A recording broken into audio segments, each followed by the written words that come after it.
Welcome back to AniQuest. This is my recap for the anime Solo Leveling. If you enjoy my recaps, please think about subscribing. We see on an island, where a group of hunters face off against several giant monster ants. Their leader gets right up close to one of the ants and says they have to hold them back no matter what, no retreat allowed. But damn, these hunters get overwhelmed real quick. The leader is losing consciousness, and one of the ants is chowing down on his insides. It looks like he's gonna die. But out of nowhere, this dude with crazy strong healing magic saves him just in the nick of time. The leader freaks out because this guy is about to get attacked too, but boom, he gets saved too. And the guy who saved the leader calls on his teammate to finish off the ants. This next guy is a total beast, beating the crap out of those monsters easily. The first group realizes that they were just side characters all along, and these dudes who came to save them are S-rank hunters, the best of the best. They wipe out the red ants easily, but then this even bigger albino ant shows up. The attackers decide to engage the ant, while they leave the wounded leader to the healer. They go all out, using their teamwork to rip off its face and arms. The super powerful warrior uses one of those ripped off arms to obliterate the giant ant. But hold up, there's no time to celebrate because the albino ant army arrives. It turns out the giant ant was just one of many, but these hunters ain't scared, man. The mage guy powers up his lightning, and the brute dude goes into full-on Hulk mode, ripping his clothes apart with his massive muscles. You can see their crazy fight from the city, where this other guy named Choi is relieved they made it in time. Choi's got his hands full because the city's got a serious ant problem too. But he handles it like a boss and lights it up with some serious flames, leaving only the colorless ones. And he's got a team of exterminators to help him out. We then learn that over 10 years ago, portals that could connect to a different dimension suddenly appeared in the world. And guess what? All types of monsters come from the portal. Only folks with special powers, called hunters, can fight them off. The hunters are ranked based on their magical abilities, from S rank being the highest to E rank being the lowest. But here's the kicker, once their powers awaken, they can't get any stronger, no matter how hard they try. 3 years have gone by, and that construction site is now a dungeon raid spot. We see this dude grabbing some drink before he heads in, and one of his friends calls out to him. He's surprised to see him there since he heard that Park quit being a hunter. That was true, but then the economy smacked him in the face after his wife got pregnant a second time. So the dude needed to make a ton of cash real quick, and a dungeon raid seemed like the perfect way to do it. We see that our hero has arrived. His name is Jinwoo. He recently joined the group, but they've already nicknamed him the weakest hunter ever. He greets everyone as he walks in, so Park asks why everyone seems to know him, thinking maybe he's some super strong hunter, but it's the complete opposite. Jinwoo is known as the weakest hunter ever. He managed to get himself injured and ended up in the hospital in an E-rank dungeon. They might as well create a new rank just for him, like an F rank, because he's that weak. But here's the thing, his reputation as the weakest works in his favor. If they call him in for a dungeon raid, it means it's probably gonna be a piece of cake. Jinwoo heard every word they said about him, but he couldn't deny it because it was true. He's just that damn weak. This woman named Juhi calls him out, and it turns out Jinwoo knows her from a previous mission they did together. But forget the greetings, she's more concerned about his latest injuries, and asks him what the hell happened this time. They sit down, and Jinwoo explains the embarrassing fact that he got injured in the lowest ranking dungeon. And get this, the team didn't even have a healer with them, because they didn't think any hunter would be dumb enough to injure themselves there. But they didn't take into account Jinwoo Dumbass' existence. Juhi gets pissed on his behalf, but Jinwoo already knows it ain't their fault. It's his damn fault for being so weak in the first place. It's time to enter the dungeon, and they're all about to head in. So this dude named Song Cheol suggests he be the party leader for this expedition. No one objects, so he leads the way. And before Jinwoo goes in, he gets a friendly reminder to stick close to the group, so he doesn't get hurt again. Jinwoo's only weapon is a crappy little knife with barely any magic power because that's all he can afford with his measly earnings. But he swears he'll give it his all anyway.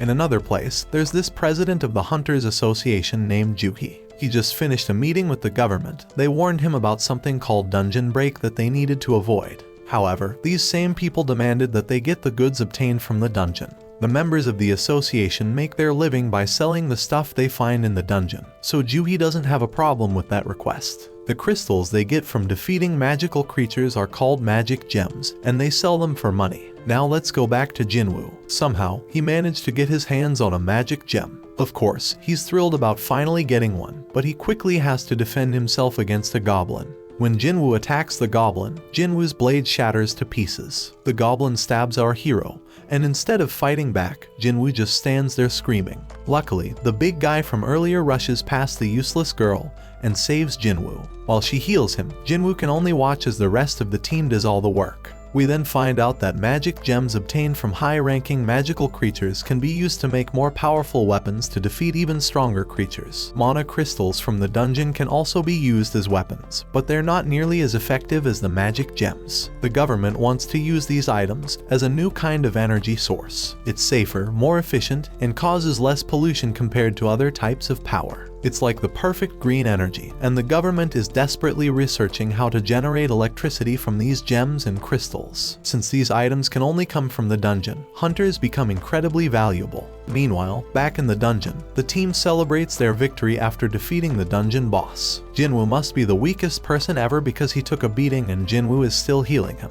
She wonders why he even became a hunter if he's always getting injured, and thinks he's gonna meet his end one day. Jinwoo apologizes, but his words don't mean much, and she's just worried about him. Everyone gets their share of the spoils from the battle, but there weren't many mana crystals, so they won't make much money. Jinwoo starts to doubt himself and feels disappointed to have only gotten a measly E-rank gem. He starts questioning if it's even worth risking his life for. One guy on the team calls everyone's attention to a huge hole, and they all gather around to figure out what the heck it is. Looks like a cave, but they're in a dungeon, so it's more likely to be a double dungeon. It's rare, but they've heard of it before, and their suspicion is confirmed, because they've already taken down the dungeon boss, yet the place hasn't started closing like a regular dungeon would. It seems like there's more loot to be grabbed deeper inside. Now Song Cheol tries to be the voice of reason and suggests that they follow the normal protocol by informing the association about the double dungeon and following their instructions. But the team ain't down with that idea, because it means giving up all the untapped loot that's probably waiting for them down there. Then this guy Park says it's just an F-rank dungeon, and then he brings up his wife and kid, talking about how he needs to make more money to support them. Song Cheol gets the point they're trying to make, but he wants to hear everyone's opinions before making a decision. Each team member chimes in with a mix of approval for venturing deeper, and the realization that this is a clear death trap. In reality, 6 voices are answering to go to the cave, while 6 voices want to turn back. That means someone needs to break that tie, and the only one left who hasn't voted is Jinwoo. The decision is left up to him, and he knows damn well that a D-rank dungeon is insanely dangerous for him. But with his father missing, he's the only one in his family who can earn any money. He's already burdened with a ton of financial responsibilities. His mom's in the hospital, and his sister needs to go to college, so he can't stay broke forever. So he decides to go into the dungeon. Elsewhere, in the lab, where people are getting tested for their magical powers. In the waiting room, the others are ready to recruit any promising new hunters. This ranked hunter Choi has told his people that regardless of age or gender, they're getting recruited. Meanwhile, some thieves snatch a purse and get ready to run over a girl who's in their way. This girl fearlessly snatches the purse back from those guys without even blinking.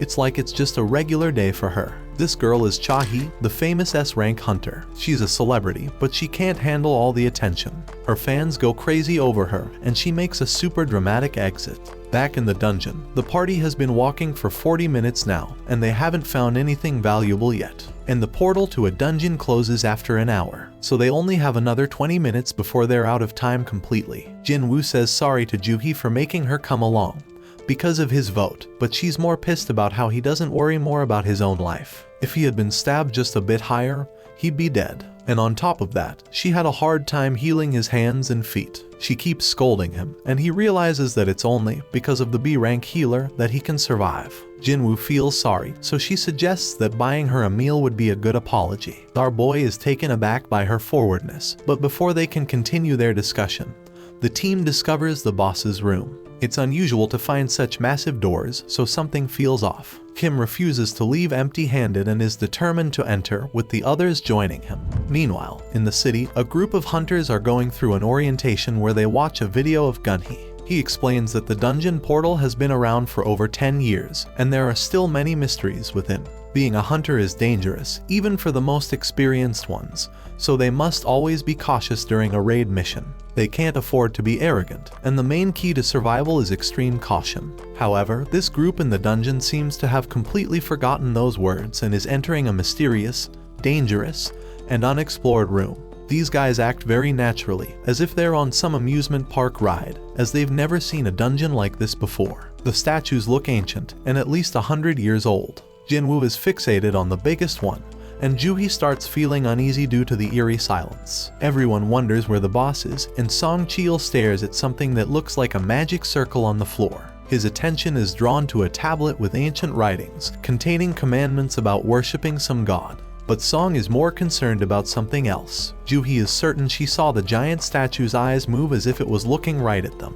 Jinwoo thinks she's just losing her mind, but everyone is shocked when the door suddenly slams shut. One dude on the team, who didn't even want to come in the first place, realizes something's off and tries to bail. But out of nowhere, one of the statues slices off half his body in an instant. Everyone loses their minds, because not only did someone just die, they got taken out so damn fast that nobody stands a chance against that power. Our boy turns his gaze back to the main statue, hoping that it doesn't move as well, but to his horror, it looks back at him. We take a peek into Jinwoo's past. The dude's been through some serious life or death situations. In his first mission, he got separated from his crew and attacked. Another time, he damn near starved to death while trapped in a maze. He's even been injured by some weak magic beast and ended up in the hospital for weeks. Even the lowest ranked, crappiest dungeons pose a real threat to this guy. Most hunters collect gems and sell them to buy better weapons, which they use to take down tougher beasts and earn bigger rewards. But not Jinwoo. He's stuck with a cheap little knife, and if that thing ever breaks during a fight, he's left fighting barehanded.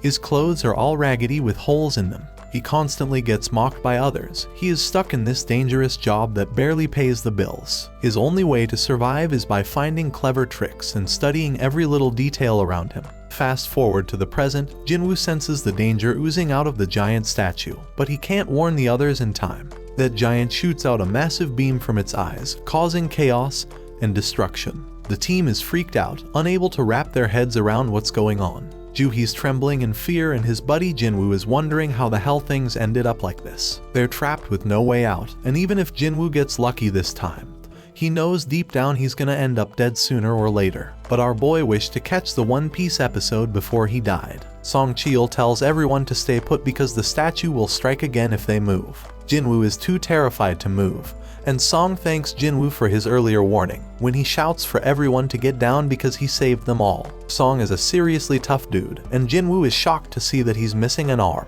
Jinwoo needs to stop the bleeding for him because Juhi is freaking out and can't handle the pressure. She's a B rank healer, but her fearfulness limits her to easy raids only. Song has been on plenty of B rank raids himself, so he can tell that this statue isn't a rank, or maybe even an S rank. The tablet had some stuff written about praising God or facing consequences, so Jinwoo figures that this statue must be the god it was talking about. We then find out that 10 years ago, these gates started appearing all over the place, and brought about all sorts of supernatural stuff. One result of this is people awakening special powers called hunters. Their job is to take down monsters in the dungeons, and once a hunter's power awakens, it stays the same. At school, Jinwoo's sister tells some girl about how her brother always ends up getting hurt. This girl can't believe that Jinwoo is a hunter and says she'd be a better hunter than him. Back in the dungeon, Song wants to come up with a plan to escape, but this one man gets impatient. He just signed up with some famous guild and doesn't want to die now. This guy is confident that his insane speed will get him out of there. He does have some crazy speed as he takes off running, but the statue disintegrates him, leaving only his fast feet behind.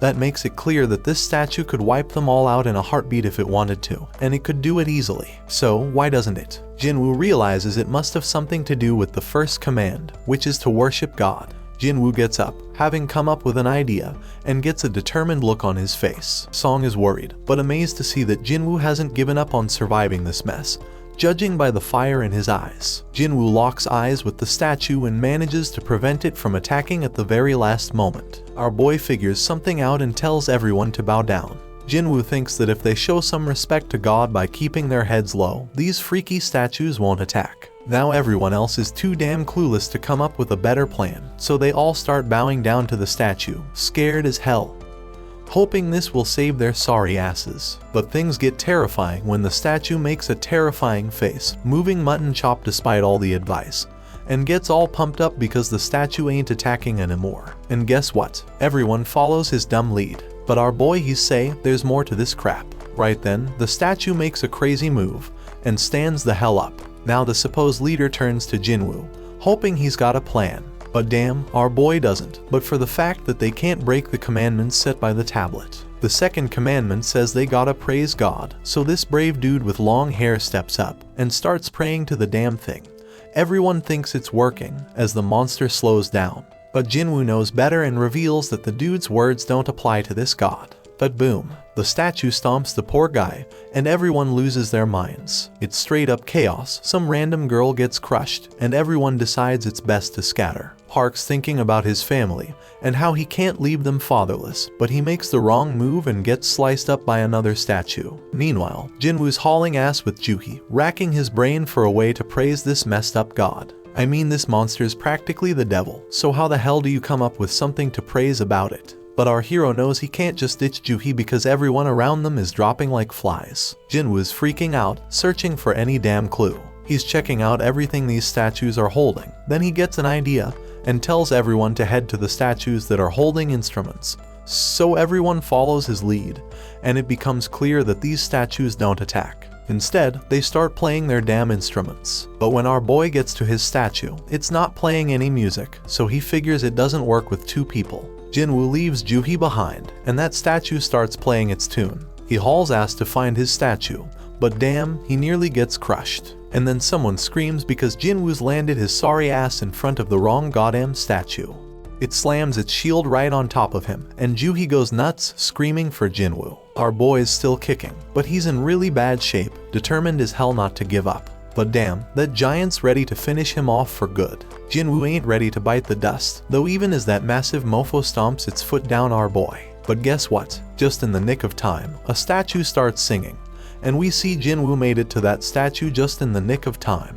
He finally gets what it means to praise God, and the giant statue takes a chill pill and sits its ass down. Jinwoo tells Juhi he's fine, but she's shocked to see his foot ripped off. He tries to assure her he'll be alright, but she ain't having it. She's dead set on healing him, but her own body starts giving up on her. Everybody's in shock seeing how that goddamn raid went straight to hell. Some dude even tells Song that losing his arm was karma for leading them down this messed up path as their leader. Others think that's a bit too harsh, but Song takes full responsibility. But Jinwoo's way smarter than all these fools, because he knows there's no time for fighting because there's still one commandment left. Right then and there, the giant raises an altar smack in the middle of the room. Jinwoo knows them well from the legends, where they're used for offering treasure and sacrifices to the gods. The third commandment was all about proving your faith in God. Kim figures the sacrifice gotta be someone's life, and he couldn't think of a better candidate than their leader. They've all seen their teammates die, and Song's the one to blame. So Song steps up to that altar, but Jinwoo points out it ain't all his fault, since they all voted to come down there. Then fire pops up as Song approaches the altar, and he asks Jinwoo if there's something else he gotta do. Our boy, being the smartest and bravest of them all, asks the others to help him get to the altar so he can check it out. Jinwoo ain't thinking nothing bad's gonna happen to them, so they get him there, and what do they find? And they find that more flames appear. Song keeps pressing Jinwoo for answers, but he ain't come up with any yet. Song explains the gate's been open for a whole damn week, so the statues are about to start moving again before anyone comes to rescue them. Jinwoo remembers how it takes a full 7 days for a gate to open wide open, and that's called the dungeon break. When that happens, their beasts can cross over to our side. The main goal of these raids is to defeat the dungeon boss and shut the gate down before that time's up. So if they can't beat this boss right now, that damn giant's gonna come barging into our world, and that shit's straight up terrifying. Back in their world, Jinna goes to see Jinwoo's mom, and they start chatting. But damn, their mom is in really bad shape. In the dungeon, Jinwoo tells the scaredy cats of the group to come over to the altar. He predicts that they need a flame for each person. Once they do it, more flames pop up, and the damn door opens wide. They're all freaking out, thinking it might be a trap. And to their surprise, the other statues start moving towards them. Everyone is panicking, but Jinwoo keeps his cool and starts analyzing the situation. This freaking genius is something else. He tells everyone to keep their eyes on the statues because they won't move if we're watching them. Everyone follows his orders, and shockingly it works. Everyone's doing their best to keep their eyes on those terrifying statues, but then this one chick gives into fear and tries to haul ass toward the door. As soon as she crosses the circle, her flame goes out, but she manages to make it out the damn door. Song Cheol can't figure out what the hell is happening. The door closed a bit, but the girl made it out alright. He thought we were supposed to stay in the circle, so naturally, he turned to Jinwoo for answers. Jinwoo's just as confused, but he starts analyzing everything again. Those blue flames have been burning out over time. One of the fire ones went out when that girl escaped. The first order was to revere, the second was to praise, and the third was to prove our faith. Jinwoo is damn sure that the door must be a trap. This situation is dangerous as hell, and it's messing with our heads, giving us false hope. It makes him wonder if this is some test of our faith in this god. Jinwoo gets thrown to the ground as the next dumbass decides to make a run for it, and the same shit happens. His flame goes out, the door closes a bit more, and he seems to escape.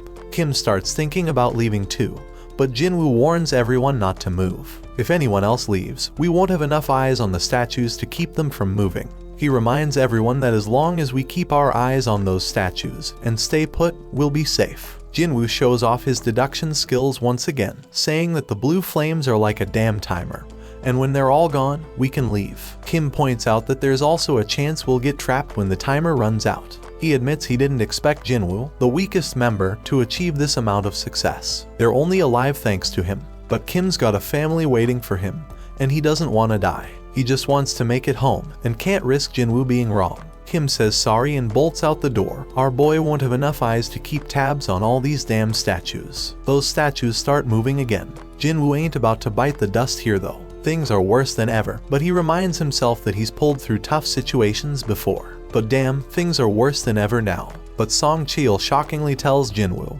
and Juhee to leave. He predicts that as long as one person stays by the altar, the door will stay open. And since Jinwoo and Juhee have some long lives ahead of them, he insists they should be the ones to make a run for it. Song Cheol wants Juhee to look after Jinwoo, but the poor girl's legs give. Things couldn't possibly get any worse, and Song realizes that Juhee must have pushed herself too hard to heal Jinwoo. Things have gone to the dogs, so Jinwoo tells everyone to leave him behind. Juhee needs someone to carry her ass out of there, and Song's the only one with 2 working feet. Juhee thinks she should be the one left behind, but Jinwoo reminds her about that lunch date they had planned. He hands her his gem so she can treat herself to a meal, and promises to get the change when they all make it out of this dungeon. Juhee won't ditch him, but Song apologizes and knocks her out. They're running out of time. He apologizes to Jinwoo too, and bolts with Juhee to safety. Our boy can at least find comfort in knowing he's the only one who's gotta bite it, and his only regret is not having a better damn life insurance policy. Our hero grabs hold of a sword, dead set on taking one of these statues down with him. He tells them to bring it on. Those statues go full savage mode, ripping into him as he fights tooth and nail to stay alive. Jinwoo thinks about how he has always been the weakest. He's constantly getting mocked for it, but he's always given it his all. These damn statues ain't letting up, they chop off his arm, and Jinwoo screams in pure agony. He's angry because it doesn't have to end this way after he poured his heart and soul into trying to become stronger. But these statues keep inflicting more pain and thrash him about further. But despite all the setbacks, he can't help but think about how he gave everything he had to make it this far. He's a fighter, even with just a sliver of life left in him. He's got this burning desire to let out a scream of pure anger, but he can't even do that as he is stabbed through the chest. Jinwoo's on the brink of death, but you can feel the rage coursing through his veins. He starts reflecting on how the first few people who ran away were just weaklings. They claimed they couldn't handle it anymore, but deep down, they were just selfish. Those fools were only looking out for themselves, and it's always the most selfish jerks who end up benefiting the most. That thought fuels Jinwoo's rage even further. He's got a family too. All he wants is to make it back home alive, just like those lucky ones before him. The pain is unbearable, and he starts wondering if it's a good thing that he's the only one who has to die. In his battered state, Jinwoo's mind starts wandering, and he realizes what a hypocrite he's been. He's struggling to catch his breath, desperately clinging to life. He doesn't want to die, but the final attack comes crashing down on him, and our boy wishes he could have one more shot. And just when it seems like it's all over, the final blue flame goes out, and this mysterious notification pops up out of nowhere. It turns out he's completed some secret quest called Courage of the Weak. It's offering him the opportunity to become a player. The catch is if he doesn't accept, the player's heart will stop in a fraction of a second, so no choice, and he hits that yes damn button. Right at that moment, Jinwoo wakes up in the damn hospital, and he's straight up shocked to find out that he's still got his damn arm. He remembers getting dismembered and all, but here he is, with his leg intact too. No sign of getting stabbed in the chest either, so he starts thinking, was that all just a crazy dream? And just when he's pondering this, some dude named Wu rolls up and introduces himself as the manager of the Hunter Association surveillance team. And that purple-haired dude, yeah, his name's Kang, but they ain't saying why they are there. They do reveal that Jinwoo was unconscious for 3 straight days. And get this, Juhee and Song ain't dead either. Song lost his arm though, so he might have to peace out as a hunter. Juhee's all sorts of messed up mentally, so she's getting psychiatric care. But it doesn't look too good, bro, so she's probably not gonna continue as a hunter. Only 6 peeps made it out alive from that crazy double dungeon they stumbled upon. Being a hunter is always a risky business, but what went down that day was a real tragedy. And here's the real mind-boggler, when another guild showed up later after being alerted by the survivors, and they found just Jinwoo. No signs of the temple or their statues. The survivors all told the same wild-ass story, which is hella hard to believe. Everyone's stories match up perfectly, so nobody's suspecting them. It's a crazy situation. And now, Wu's got this theory. He looks at Jinwoo and asks if he has a second awakening. Wu explains that a hunter's power is determined when they awaken it, and it doesn't change after that. But on some crazy rare occasions, a hunter can go through a second awakening. This mind-blowing event can push them past their previous limits, even to the O or S rank. Jinwoo gets all pumped up, thinking about this, and Wu brings out this meter thing to test Jinwoo's power. Wu figures that if they really went up against an instant-level magic beast as the survivors said, a low-level hunter wouldn't stand a chance. And since there ain't a single monster trace left behind, the most likely explanation is Jinwoo's second awakening. Jinwoo's hyped as hell to hear the results of his mana test. But damn, the results ain't looking good. Wu admits they messed up, and they leave. Turns out Jinwoo only scores a lousy 10 on the test. Even E-rankers usually get at least 70. A score of 10 puts Jinwoo in civilian territory. And to top it off, the dungeon just vanished, so they can't even investigate how Jinwoo pulled off survival. Jinwoo's bummed out by the whole damn thing, but he can't help but wonder why those guys didn't ask about the freaking thing floating in the air. He's freaking out, wondering if he's the only one who can see this, and then he realizes it's like a touch screen or something.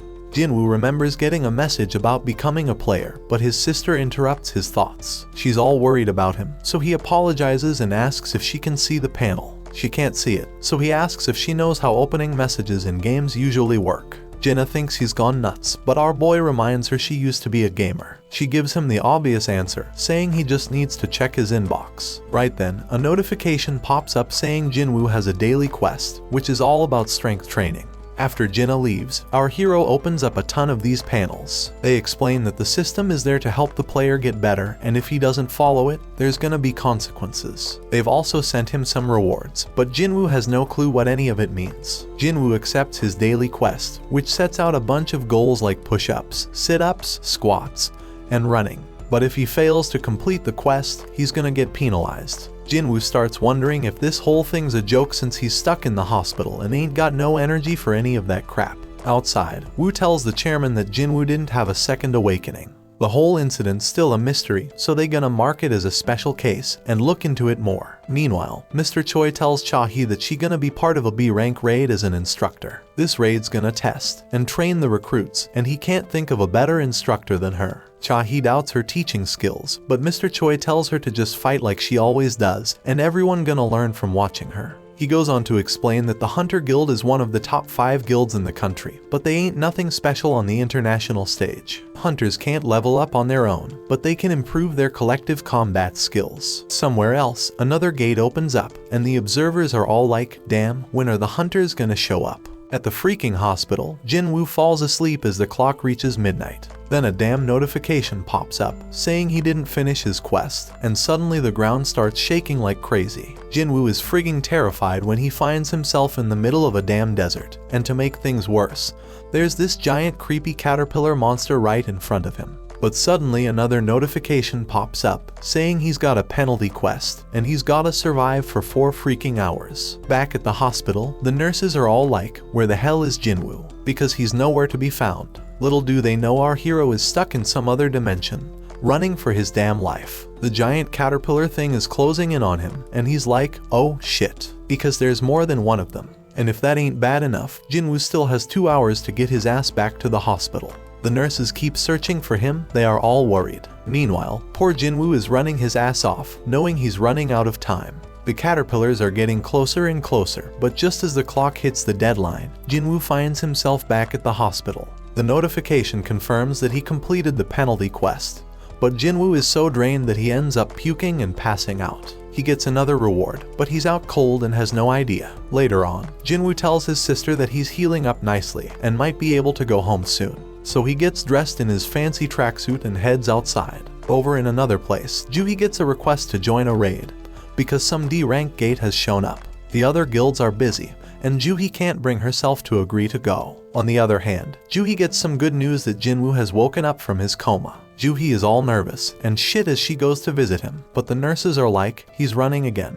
Just like every day since he woke up. Outside, Jinwoo is thinking about how it's been 4 days since he woke up, and he's learned a few things. First off, those pop-up windows he's been seeing are for real, not some crazy hallucinations. And when he completes his daily quest, he gets 3 types of rewards. One is full recovery, which he uses now to shake off all that exhaustion from running. Then there are ability points, which he can use to boost his skills. Currently, our boy can totally feel the difference.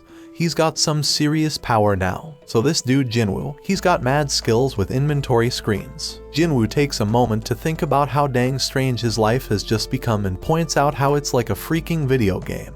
But while he was messing with his screens, everyone around was just gawking at him. Anyway, this dude completes his daily quest and gets a random loot box as a reward. And guess what? Today's loot is a mysterious key. Usually, he just gets useless junk like pens and bandages, so this key is a total surprise. Then he gets a notification saying the key is for teleporting to some instant dungeon, with a location and all. Now Jinwoo doesn't know what the heck an instance dungeon is, but based on everything that's been going down, he figures it's some kind of event to help him get stronger. In this world, these things called gates open up all the time, and they even get a news report to keep track of them. Jinwoo goes to see his mom and remembers when he found her passed out. Turns out she's got this messed up sleep disease called final rest, and it showed up when the gates appeared. Some people say it's because of the constant exposure to mana. Modern medicine can't do much except keep them on life support. Jinwoo busted his ass to make enough money to become a hunter so he could pay for his mom's treatment. He told Jinna that he'd soon be able to afford their mom's treatment, but she was scared shitless about how dangerous being a hunter is. Jinwoo tries to reassure her that things will be okay from now on and tells her to trust him.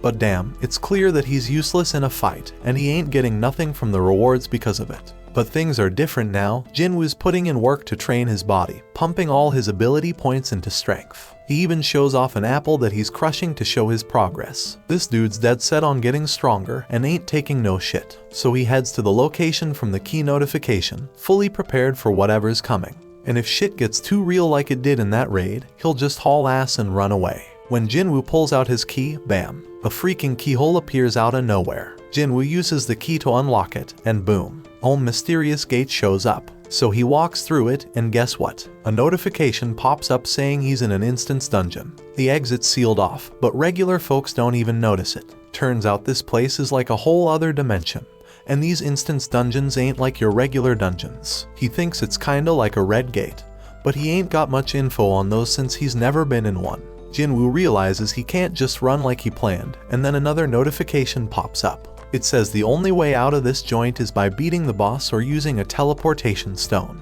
Jinwoo's couldn't even take down an E-rank beast before, and now I gotta clear a whole instance dungeon all by myself. He wonders if he's really up for it, but he figures he ain't got no choice, so he starts making his way through. But damn, Jinwoo's confidence starts to fade real quickly, and it ain't without reason, because a bunch of goblins show up right in front of him. Jinwoo gets a flashback of when he got stabbed, and these goblins come at him. These little suckers are relentless, they're swinging and charging like crazy, but Jinwoo's doing a good job dodging and blocking them. But damn, he gets overwhelmed eventually. But you know what? Jinwoo gets pissed off and straight up stabs one of those goblins. He's feeling more confident after that, so he takes out the other two like it's nothing. Jinwoo can tell he's getting stronger, but out of nowhere, this beast shows up. It shatters his freaking dagger like it's made of glass. Jinwoo can sense this monster is way stronger than the goblins. As this creature stares him down, his legs freeze up. He's thinking, what the hell, am I scared? Because he didn't think he was traumatized from the raid. But his legs keep trembling, and this monster starts its attack. Jinwoo barely dodges it, but it manages to scratch him. He ain't got no healer with him, so if he gets injured again, game over for him. This monster lets out a howl and charges straight at Jinwoo.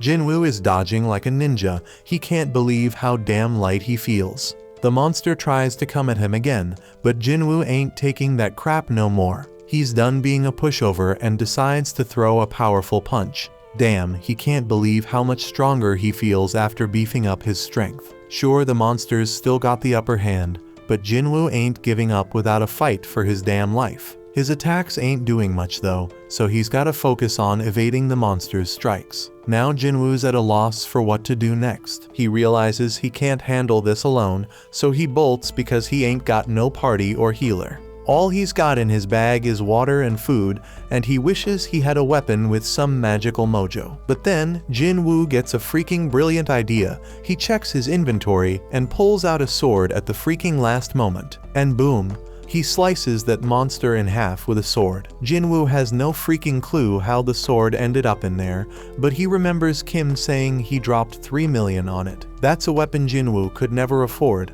But who the hell cares? It's an emergency, so he decides to make the most out of it. The pain from the fight is starting to fade, but then 2 more of these damn monsters show up. Jinwoo ain't scared anymore though, because he got his weapon. But damn, the sword gets stuck. He's panicking, desperately trying to yank it out while the monsters close in. Just in the nick of time, he manages to free it. Jinwoo kicks one of the wolves away, but damn, the other one's got some steel fangs.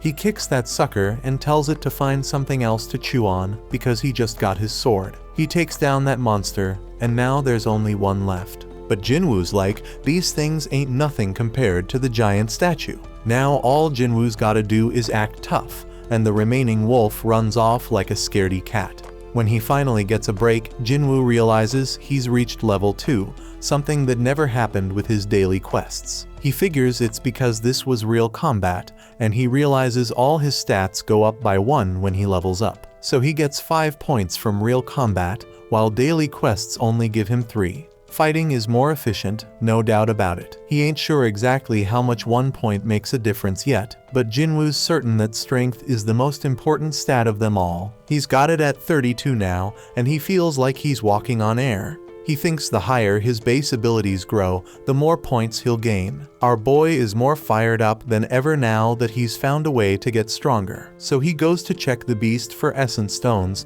but damn, he gets items instead. Like in games, Jinwoo figures this dungeon, and the magic beasts inside are different from the ones in Gates. And guess what? He's shocked to find out his system has a freaking shop, but his level is too low to buy anything. At least he can sell stuff though. The dude manages to get 20 gold from a tooth. Jinwoo ain't sure how much that's worth, but he remembers he's in an E-rank dungeon, so it probably ain't much. Now Jinwoo's thinking about what he's gotta do next. He can't bounce until he beats the boss, and he ain't got a clue where to find a teleportation stone. To make things worse, if he stays too long, he'll run out of food. He knows damn well he can't take down a boss right now, even if it's just E-rank. So he's wondering if he should level up first. Right then, Jinwoo's mind gets blown when a whole pack of wolves shows up. Jinwoo tells himself not to be scared because he already knows what dying feels like. This time, he charges straight at them wolves and starts slicing them up like a meat. Jinwoo promises he ain't going down easy, but he knows them wolves ain't gonna give up either. This dude's getting a little crazy because he wants the fight to last and be intense. He just wants to get stronger, so he's gonna follow all them ridiculous rules from the system. Jinwoo chops through all the monsters and notifications pop up everywhere like crazy. When he's done, he gets a final notification saying he's now the wolf assassin. Outside, some folks walk by a portal and they wish the damn city would do something about it already. Inside the dungeon, Jinwoo's dead tired, and he realizes his sword's about to give out. Just then, he gets a notification explaining the perks of being a wolf assassin. Jinwoo gets a 40% boost to all his abilities when fighting animal-type monsters. And guess what? When he checks his inventory, he finds a whole bunch of fangs and a cloak. But here's the real kicker. He also finds a teleportation stone. Jinwoo thinks about using it to bail, but he hesitates because he might never get this easy of a chance to get stronger again. He's got no clue what's gonna happen to this dungeon when he leaves. It might just vanish into thin air. It could be like some limited time event in a game and vanishing without a trace. Faced with this tough decision, Jinwoo decides to keep moving forward. Meanwhile, Juhee gets a call from the Hunter Association saying there's been a dungeon break at a gate nearby.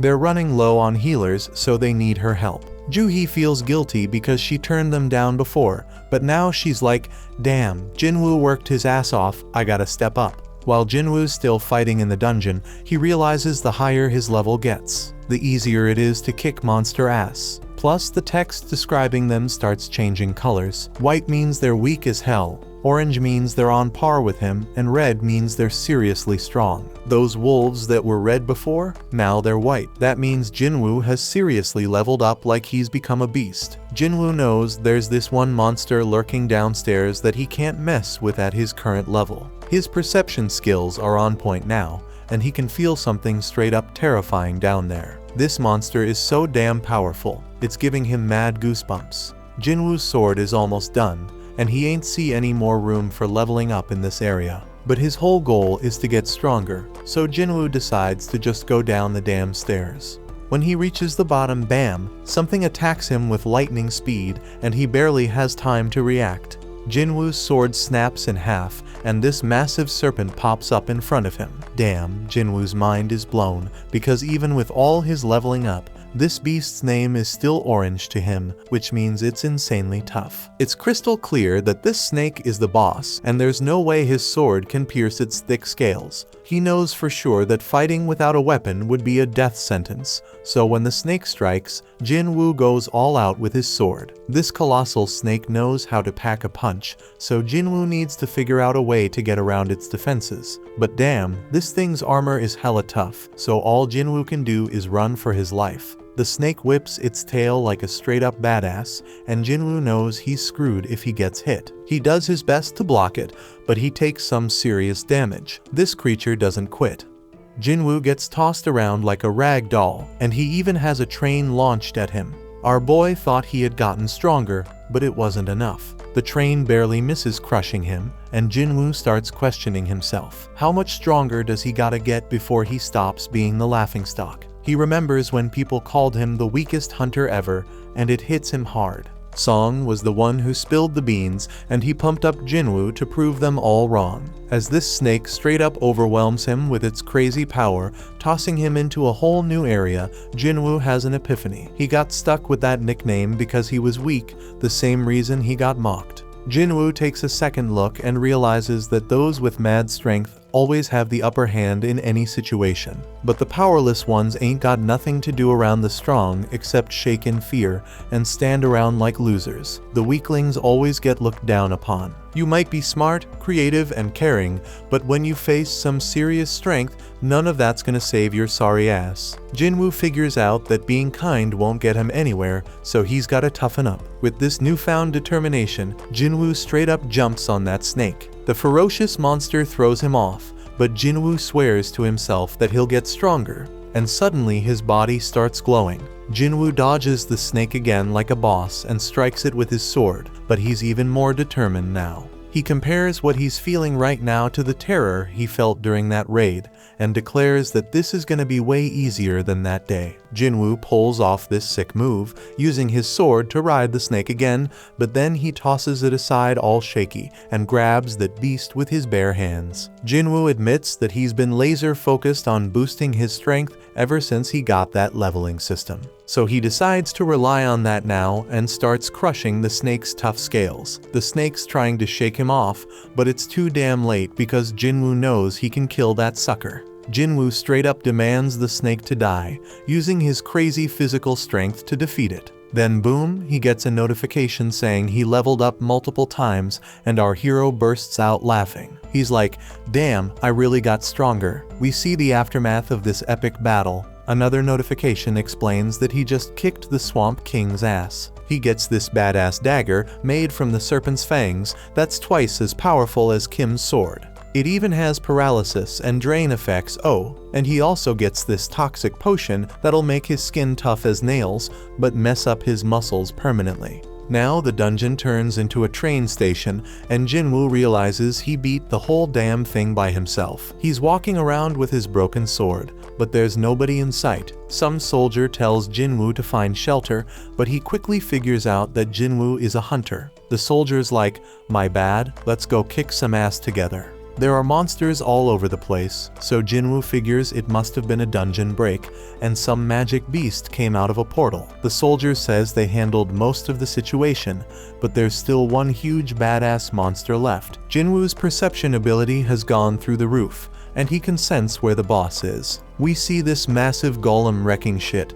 and the people are scared as hell it's gonna get worse. The hunters are struggling to fight it, and the leader tells the healers to focus on keeping their tank alive. The healers are all like, "We're doing our damn job," and the tank wonders what the damage dealers are even doing. The damage dealers are giving it their all, but the golem's defense is insane. And to make matters worse, they don't have enough hunters who can use magic. Jinwoo expertly analyzes the situation and realizes that this group of hunters was put together in a hurry. No wonder they ain't working together. He uses his perception again and sees their ranks. 2 are ranks and 2 D ranks. One of those D ranks is a tank, which explains why they can't take down the golem. This battle's been going on for a hot minute, and then he checks out the healers and is shocked to see that Juhee is one of them. Juhee gets told by one of the hunters to pitch in and help. She reminds her that she's supposed to be a B rank healer, but then she snaps out of her fear and casts a spell, and the hunter's like, "Stay focused, girl." But poor Juhee can't shake off those creepy memories of the giant statue, so she loses her concentration again. Jinwoo notices she's still freaked out, but he doesn't blame her because he's feeling the same way. Then it hits him that things have actually changed. This golem is a weak-ass D rank boss, way weaker than the one he just fought. The hunters start freaking out because they're losing the battle real quick, and they realize they ain't got a chance without a higher ranked hunter. That's when Jinwoo gears up for an attack and figures out that they can take down the golem if they can just break through its defenses. Jinwoo plans to lend them a hand by using an attack strong enough to pierce through the stone. Jinwoo hurls his busted sword with so much force that it straight up shatters the golem's shield, and the hunters start wailing at it. They barely lay a finger on it and manage to bring it down. They can't believe they actually did it, but the tank guy ain't convinced. He's all like, "None of our attacks were doing squat before. What the hell broke that thing's defense?" He's dead certain it wasn't any of them because they couldn't even scratch the damn thing. Then he spots the sword lying nearby and puts 2 and 2 together. He realized that this sword was the reason, but couldn't believe it. I mean, this was a boss level golem that even 10 hunters couldn't touch, and now it's taken down by some old beat up sword. He asks if anyone saw who threw the sword. The soldier explains that it was the fisherman they brought with him. But here's the kicker: the hunter's gone missing, and the tank stares in utter disbelief. This person had some next level power, and he couldn't help but wonder how high ranked this mysterious hunter was. Jinwoo dipped out of the area to keep his power on the down low, and he's like, "I didn't think one attack would do that much damage." Our hero might not even realize the extent of his power, because he figures the monster must have been seriously messed up before he struck. The battle's done, and Juhee's wondering if it was Jinwoo who came through in the clutch. Some time passes, and we see the nurses at the hospital gossiping about Jinwoo's rank. They're all talking about how he looks pretty average, but damn, that dude is seriously ripped. In Jinwoo's room, our boy is grinding hard, hustling through his daily workout routine. These thirsty nurses won't shut up about him. They can't even believe how fast he's transformed. One poor nurse straight up falls for Jinwoo when she catches him post-workout, and she can't stop staring at his ripped body. Today's the day Jinwoo bounces out of the hospital, so this desperate nurse asks for his digit. But Jinwoo ain't all there yet, still stuck on the fact that he thinks she just wants to send him test results after he's released. On the news, we catch up with Beak, that S-rank hunter who took down the giant ants. He's one of only 7 S-rank hunters in the country and gives us a glimpse into the life of a top hunter. He breaks it down, saying he's gotta train like a beast every day when he ain't raiding dungeons. Even the smallest mistake could lead to his buddies getting hurt, so he gotta stay sharp, no doubt. Gina notices that Jinwoo is now seriously ripped and has even grown taller. Jinwoo reminds his scatterbrained sister to grab an umbrella for school and sees her off. When he's alone, Jinwoo figures he can hit his run later and wonders if these fresh gains are because of his boosted stats. He figures if he keeps this pace up, he could become a massive bodybuilder. Jinwoo starts thinking about where to allocate the new stats he just got. Dude's sitting at level 18 now. He's now level 18. He knows that strength increases his damage, but he also knows it's pointless if he can't land a hit. Besides vitality, perception, and agility, he also got this intellect stat. He figures it's gotta be something to do with magic, but he ain't sure if he needs that. Jinwoo makes up his mind and dumps all his points into strength and perception. Right then, Jinwoo gets a call from his landlord, who's reminding him that he hasn't paid last month's rent. Lucky for our hero, he's gotten way stronger, and taking down goblins is a piece of cake now. That means making cash is easier, but there's one issue. To rake in the big bucks, he gotta tackle higher level gates, but ain't nobody letting an E-rank hunter through those doors. Jinwoo thinks about getting his rank reevaluated, but that's a huge risk. Reawakenings are mad rare, and ain't nobody has ever seen a hunter level up and keep getting stronger as he can. Jinwoo decides to keep his powers under wraps for now until he can defend himself and figure out more about what he can do. Then out of the blue, Jinwoo is shocked by a job listing and bolts off. The dude's hustling with his daily training to score some reward, and he links up with this hunter named Hung. Hung apologizes to Jinwoo because his crew thinks he's the weakest hunter ever, but Jinwoo plays it cool and lies, saying they ain't wrong. Hung explains they're heading into a C-rank dungeon, but they need at least 8 people to enter. They need Jinwoo to meet that quota, even if he's just an E-rank, but Jinwoo ain't gonna do any fighting. Hung's like, you won't get no rewards either, but we'll hook you up with 2 million yuan. Our hero peeps the situation and sees they have 4 C-rankers and 2 D-rankers. Jinwoo agrees to join, and Hung explains that his gig will be to carry supplies. They must not have a healer because they gotta haul med stuff. Hung adds that it's tough for independent parties to snag healers. Jinwoo's a bit worried because this party's full of tanks and damage dealers, but he's like, screw it, I'll sign the contract anyways. A 20-year-old D-rank hunter named Leo was introduced, and Jinwoo figures he must come from a loaded family given his fancy gear. Leo wonders if Jinwoo can handle lugging around all the heavy supplies, but Jinwoo assures him he'll be fine. Leo has no clue that Jinwoo's a beast, and he's tripping if Jinwoo can handle carrying all that heavy crap. Leo starts spouting off about the president overseeing the construction site they're at, blabbering on about how the guy skipped town after swindling 900 billion yuan, leaving everyone astonished. They all roll up to this freaking massive gate and start thinking if it's really just some C-rank dungeon. Leo questions if they'll be alright, so Jinwoo explains that the size of the gate ain't that important. What really matters is the magic power flowing from inside. And that's what the Hunter Association uses to assign ranks. Anything above a B rank, the big guilds take care of, so this C rank joint shouldn't be too much of a challenge. Jinwoo knows all this because he's been a hunter for a while, but he realizes he ain't never actually tackled a C rank dungeon before. They step through the gate and use the light to check things out, but damn, they're shocked to find there ain't no magical creatures in there. Most dungeons are lit up with glowstones, but this one's pitch black. The darkness reminds Jinwoo of the entrance to that temple, so he starts telling Leo about all sorts of stones. There are these essence stones that hunters nab from magic beasts, mana stones that can be mined from dungeons, and glow stones that light up the damn caves. Jinwoo shuts down that chatty kid real quick and spills the beans about some crazy magic beasts lurking in this dungeon. They're keeping a low profile for now, but our boy's got a hunch. He figures these beasts are like bugs and tells everyone.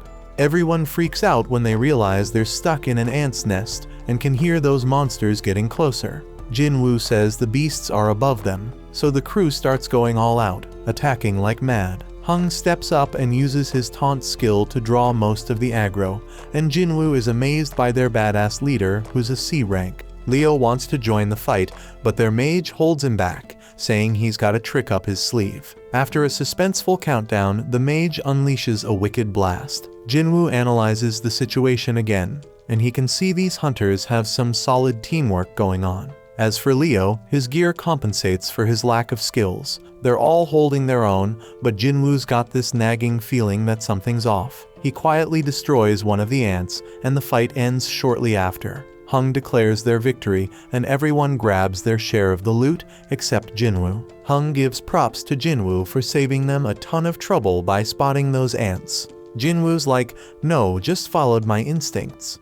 But then Hung noticed that some of the ants were messed up, and it wasn't from swords or magic. He thinks maybe some other magic beast got to them, but that would mean there's something even stronger lurking around here. Several ants were torn to shreds, so Hung wondered what could be big enough to take them down. Leo spills the beans about how his pops hooked him up with a bunch of sick gear for his first raid, and Jinwoo's stoked to hear that. He ain't sure why yet, but he tells Leo they gotta be extra careful. Over in another spot, a dude working out gets startled by a loud noise of destruction. But don't trip, someone tells him to chill because it's just their guild master training, and turns out it's Beak. This dude is a beast, and the kid's jaw drops when he sees Beak smash through a massive stone with just one hit. Beak doesn't even flinch and says it wasn't even a good warm-up. Back in the dungeon, Leo's still worried about Jinwoo carrying everything.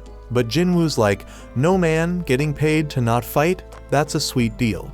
But deep down, our boy's thinking might be too good to be true. He does some more thinking and realizes this crew is battle-tested, but ain't got no healer. Plus, they needed more members to meet the party quota. The group gets worried because they've covered a ton of ground in the dungeon, but haven't come across a single healthy critter. The dungeon boss gotta be alive though, because the gate would have closed if it wasn't. They stumble upon a bunch of webs and figure out that the boss's lair must be through that tunnel. They go through the tunnel and damn, they find a crazy load of mana crystals. Now these crystals ain't as valuable as essence stones, but we're talking at least 1 billion worth of crystals. One of the hunters even says that Hung's brother would be hella jealous of this find, but they shut him down real quick. Hung's got some hidden motive, they think, because his brother can't always be right. Hung ain't about to play second fiddle to his bro, so he's gonna use this massive haul as his own personal strike team training ground. Now Leo is the legal whiz, so he takes a look at Jinwoo's contract and spots something fishy. He tells Hung that the contract only says Jinwoo ain't getting a cut of the battle drops, but mana crystals ain't battle drops. That means they gotta split their findings 8 ways instead of 7. Hung all smiles and agrees, but he reminds them that the dungeon boss is nearby. They gotta defeat that boss to close the gate, so they gotta haul those mana crystals out before they take on the spider boss. Lucky for them though, the spider's snoozing.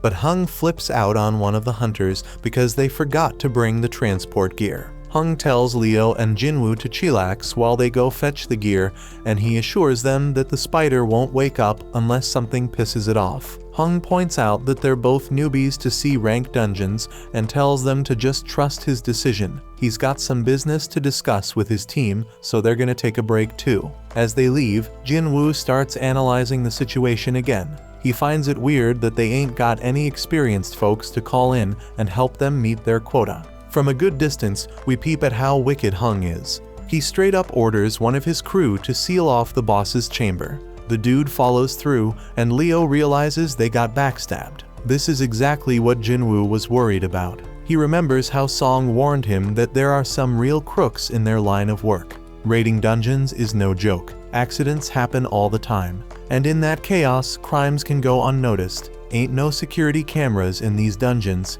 so as long as there ain't no survivors, there won't be no evidence. Leo is pissed that these dudes are really willing to throw them under the bus for some mana crystals. He's starting to regret even bringing up the damn contract. But Jinwoo ain't falling for it. They were ready to off them at any moment if they stepped out of line. Now their main concern is the boss that just woke up, and Leo tells Jinwoo to fall back. Jinwoo spots an exit, but he quickly realizes that Hung already knows about it. The spider's wide awake now, and Jinwoo realizes this C-rank beast is on a whole another level. But hold up, our boy ain't about to back down. He takes charge, telling Leo to stay out of the way because he's gonna throw down with this thing. Jinwoo summons his weapon and declares he's gonna beat its ass. When Hung's crew bails out of that dungeon, the mage is all like, why didn't they just take out those 2 newbies themselves? But Hung explains they couldn't risk waking up the spider, because they needed snoozing to grab those sweet mana crystals. He ain't worried though, because some dude with 0 experience and the weakest hunter ever ain't got no chance against that spider. The plan is to wait for the spider to chow down on them and pass out again. They can't go in guns blazing because it would wake the spider up, but Hung knows about this little path above the cave. Worst case scenario, the spider doesn't pass out after munching on the newbies. If their crew can't nab them mana crystals, their group will at least swipe Leo's gear, which is worth a fortune. Hung and the mage both agree they can't take on the spider themselves, and Hung makes it clear the spider shouldn't be slept on. That boss is straight up deadly, and it's just a matter of time before those newbies get smoked. Inside the dungeon, Leo tries to talk Jinwoo out of fighting the boss, because only a B-rank hunter could take down a C-rank dungeon boss solo. Even an elite level C-rank wouldn't stand a chance, so Leo thinks they should bounce and find a way out. Jinwoo recognizes that Leo's right. Even though he's had a second awakening and leveled up, he still sees himself as weak. The Golem and Venom bosses were both D ranks, so this spider is on a whole another level. Jinwoo can't explain it, but he ain't feeling any pressure right now. He realizes he must have gotten strong enough to not fear C-rank bosses anymore. He's at level 18 and straight up claims he's got a shot at taking it down. Once he starts attacking that spider, he's like, well, the real hunt begins now. Over in another spot, this big shot named Goto, the president of the Hunters Association, is exhausted from being stuck in a bunch of boring meetings. His driver offers to spar with him to cheer him up, and Goto can't say no when a young buck looks up to him. Back in that dungeon, Jinwoo realizes the spider's skin is hella tough. Its attacks pack a crazy punch, and if Jinwoo gets tagged even once, he's a goner for sure. Leo closely watches Jinwoo's movements and instantly figures out that this ain't how no E-rank hunter moves. He's wondering who the hell Jinwoo really is, and starts questioning if he's some fake-ass ranker. Only a handful of hunters can control their magic power enough to purposely get a lower rank. Them folks are called false rankers, and usually they're psychos who get a kick out of killing. Leo's starting to regret going into that dungeon, and Jinwoo realizes he can't even put a dent in that spider's tough hide. Jinwoo's fatigue is skyrocketing, and the dude needs to wrap this fight up real quick. His dagger's got some sick paralysis and drain powers, so he figures that's gonna be his ticket to victory. Jinwoo's gotta target the spider's weak spot with those moves, but damn, he's hella surprised when the spider busts out an acid attack. Jinwoo's gotta close the gap, so he decides to use a cool new skill called Dash. He uses it to smack that spider right in the face, but his dagger's debuffs don't stick. Jinwoo ain't one to throw in the towel though. He decides to keep wailing on that spider as much as he can. Dude's pushing himself harder and harder, but his fatigue catches up to him, and that spider lands a nasty hit. Jinwoo's about to get squashed, but guess what? He remembers he's got a reward left from his daily quest, so he cashes it in and fully recovers. Leo's freaking out, thinking Jinwoo's a goner, but our hero ain't done yet. He lands another hit, and this time he straight up stabs that spider in the eye, getting those dagger debuffs going. Jinwoo ain't wasting this chance, so he stabs that spider over and over, keeping those debuffs going strong. Eventually, that spider just can't take it anymore and goes down for the count. A notification pops up, saying Jinwoo just took down the dungeon boss. Jinwoo knows he got lucky not picking a reward before diving into that dungeon, because he'd be 6 feet under right now for sure. Leo's mind is blown, seeing Jinwoo take down a dungeon boss all by himself. He's more convinced than ever that Jinwoo's some kind of fake ranker. Jinwoo scores a gem from that spider, and Leo rolls up, offering to carry their supplies from now on. Leo straight up idolizes Jinwoo now, telling him to chill and take a break while he handles the mana crystals. Just then, Hung and his crew show up, and they're hella surprised to see the newbies still kicking. In a training room, Goto straight flexes on Wu, showing off his mad skills by totally overpowering him like it's no biggie. Goto gives props to Wu, saying he feels way better now. Wu's mind is blown that the prez ain't even rusty. Goto explains he ain't as strong as before, but he can tell Wu's been grinding hard. Wu acknowledges that training can't level up a hunter, but it can level up their skills. Goto points out that a hunter's gotta be physically and mentally strong, especially in dungeons where you have the worst kind of people lurking. Back in the dungeon, Hung's crew concludes that the newbies only survived because this spider must have been dumb as a rock. They straight up clown the spider for losing to low-level hunters. Hung spills the beans to Leo that he knows Leo's from a rich family, but Leo's like, who cares? That's when Hung drops the bomb and tells Leo he's only getting one chance. He tells Leo to straight up off Jinwoo. Hung's like, usually we kill the people we recruit for our party so we can keep all the loot ourselves. But hey, if Leo agrees to join us, we won't off him.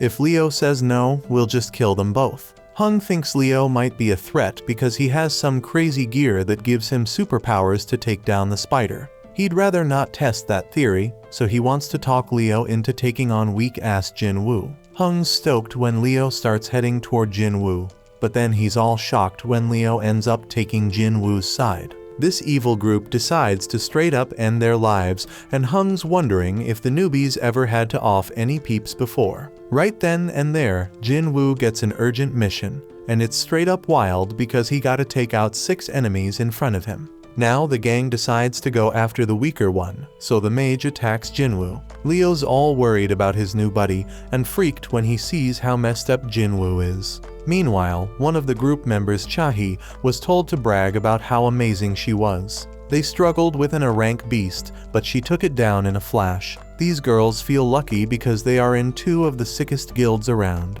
After all, there are all sorts of messed up stories about the other squads, like those strike teams with crazy high death rates. Back in the dungeon, Hung's like, it's game over, Jinwoo's done for.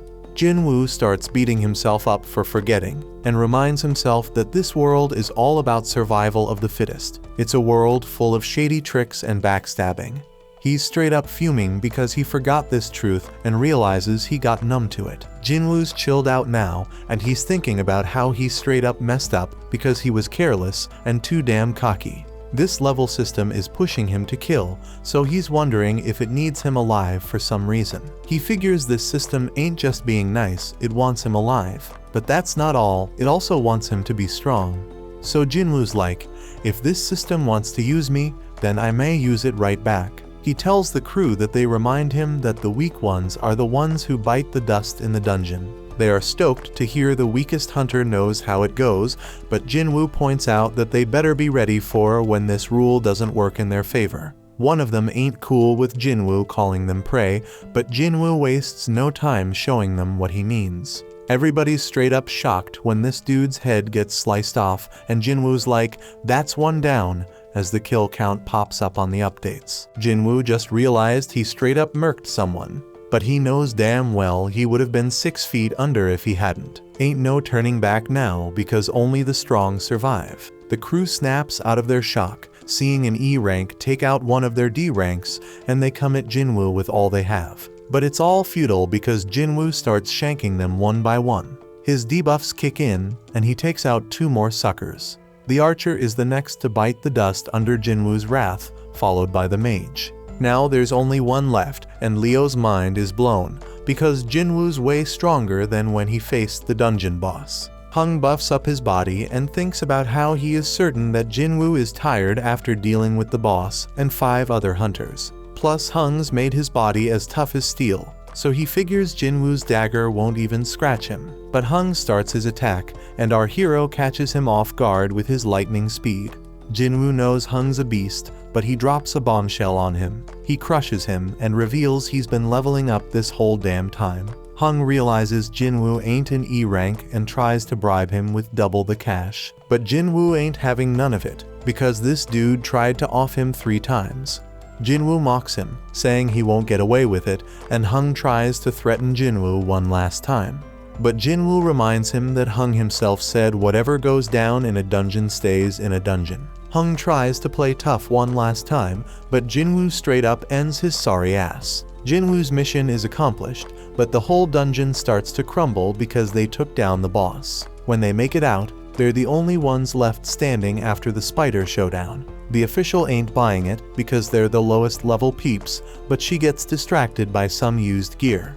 Jinwoo can't believe he's getting rewarded for the bloody mess he just caused, and he realizes he gained a skill that scares the crap out of enemies and cuts their abilities in half. The no-nonsense official concludes that Leo survived because of his gear and assumes Jinwoo, the E-rank scrub, just hid somewhere.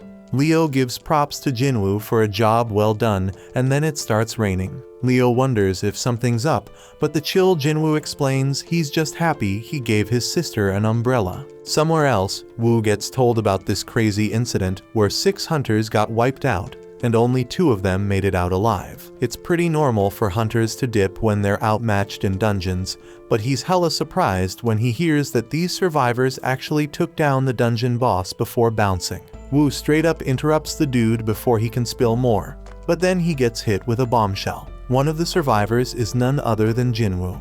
Wu knows this shit involves the infamous Hung, which explains why he got dragged into this mess. Jinwoo rolls back home and lets his sister know that he's gonna cover their mom's hospital bills for a while.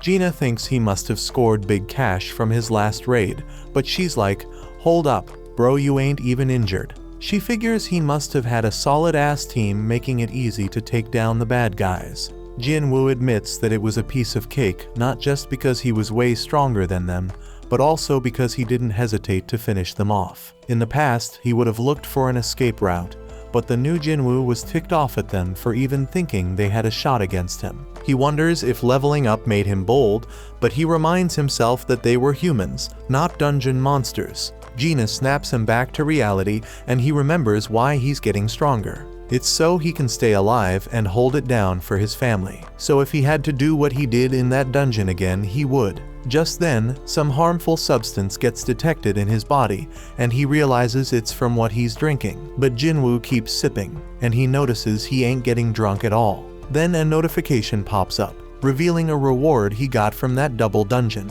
It cancels out any toxic or messed up conditions and amps up his regenerative abilities. He was too busy to check his rewards that day, but now it all makes sense why he grew his damn arm back. Shit's getting real, my friends. Later on, Jinwoo links up with Leo, who's all grateful for Jinwoo saving his ass. But Jinwoo's like, "No kid, you don't owe me shit." Leo hasn't spilled the beans about what really went down in that dungeon, so Jinwoo ain't expecting any payback. But then Leo drops a bomb. He's putting together a strike team, but Jinwoo shuts him down before he can even ask him to join. Leo's begging Jinwoo to give him a chance, saying he just needs him for 19 raids. He spills that he wants to become a guild master, and to do that, he needs at least 20 raids under his belt. Leo's old man wants to start a guild for his construction company, and Leo's down to help however he can. Dungeons are mad dangerous, but the loot they hold makes it all worth the risk. It ain't just about mana crystals and essence stones,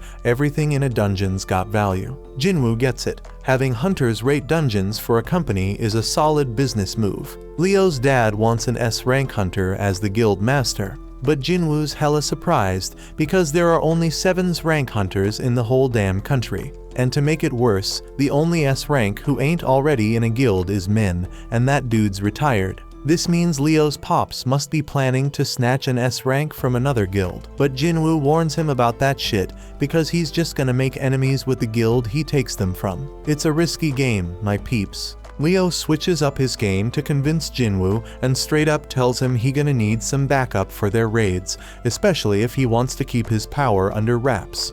And that's a genius move because it'll be way more convincing to his old man if he succeeds rolling with a low-rank hunter like Jinwoo who's playing pretend. Leo shows Jinwoo the building they're planning to use as the guild headquarters and says it's worth a crazy amount of money, like 30 billion yuan. That's some serious dough, man. Leo wants to give it all to Jinwoo in exchange for his help in completing 19 raids. Jinwoo would have been all over that offer in the past, but things have changed since he became the only dude who can level up.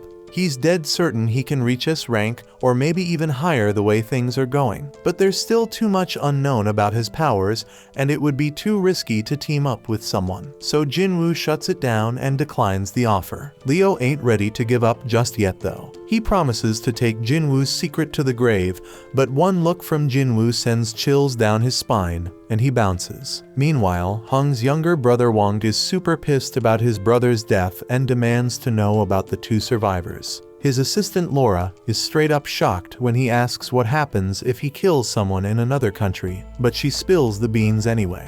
If there's a treaty with that country, he gonna have a trial there, but if not, he getting sent back home to face the law. Wang wants to dip out there pronto, but Laura reminds him he has way too much going on, so he plans to deal with it later. He gives the survivors one more glare and just hopes they stick around long enough for him to take them out. The next day, Jinwoo hits the streets for a jog with his sister. Jinwoo asks her what she'd do if she had a crazy 30 billion yuan, but she can't even imagine what to do with that kinda cash because it's too damn unrealistic. When Jinwoo's flying solo, he notices his system counter keeps ticking even after he hits his goal. Gina catches up to him, but he already made up his mind to test how far that counter goes, so he takes off running again. He figures out it stops at double the goal, and after trying out all the tasks, the daily quest goes undercover. The reward for this gig comes with some straight up random loot boxes, but there's a catch: one's blessed and the other's cursed. Jinwoo ain't playing around, so he decides to roll with the blessed one for the day, and boom, he hits the jackpot.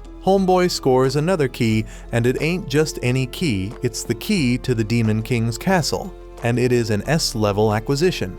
But hold up, because that ain't even the craziest part. This key comes with a bonus ingredients for something called the Elixir of Life. And let me tell you, that's exactly what Jinwoo needed, because this elixir can cure any damn illness. Jinwoo pays a visit to his sick mother, and he knows he ain't got no other choice. He heads to the location, uses the key to open the gate, and he knows damn well this dungeon gonna be tough as nails, on the same level as Jeju Island. Jinwoo starts wondering if he has what it takes to handle this danger, but when a massive gate appears in front of him, he ain't backing down. Inside, flames are engulfing everything, and Jinwoo ain't gonna front, he's scared as hell. But hey, he got his teleportation stone as a backup plan in case things go south. Just then, a freaking giant monster pops up right in front of him. But Jinwoo already made up his mind he gotta get stronger, and he swears he ain't dying in this dungeon. This monster has a red name, meaning it's way stronger than him,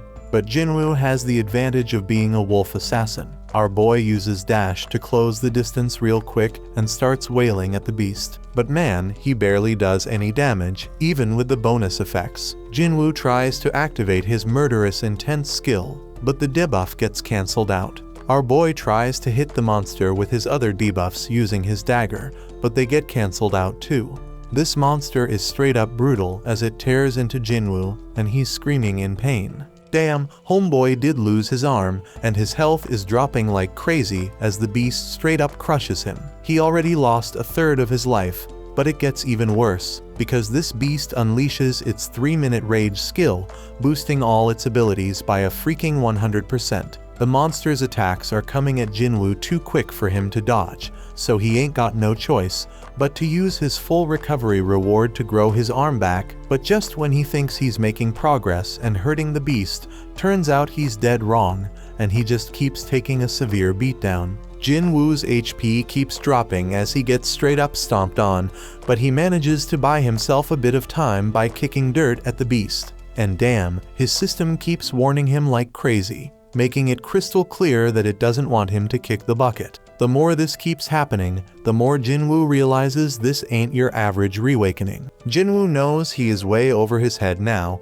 so he decides to bust out the teleportation stone. But out of nowhere, Cerberus shows up and knocks that stone right out of his hand. Jinwoo's in deep trouble now, because he only got a few more hits before he's done for. The dude's brain is working overtime trying to think of a solution, and just when he's about to lose hope, he remembers he got a shop in his system. He quickly buys 3 healing potions, but here's the catch: they only heal 100 health points each. The poison he gonna face from fighting the snake pops right up in front of him, and he realizes he has no other choice but to give it a shot. Jinwoo chugs that poison like a boss, so the system picks it up as a harmful substance and detoxifies it.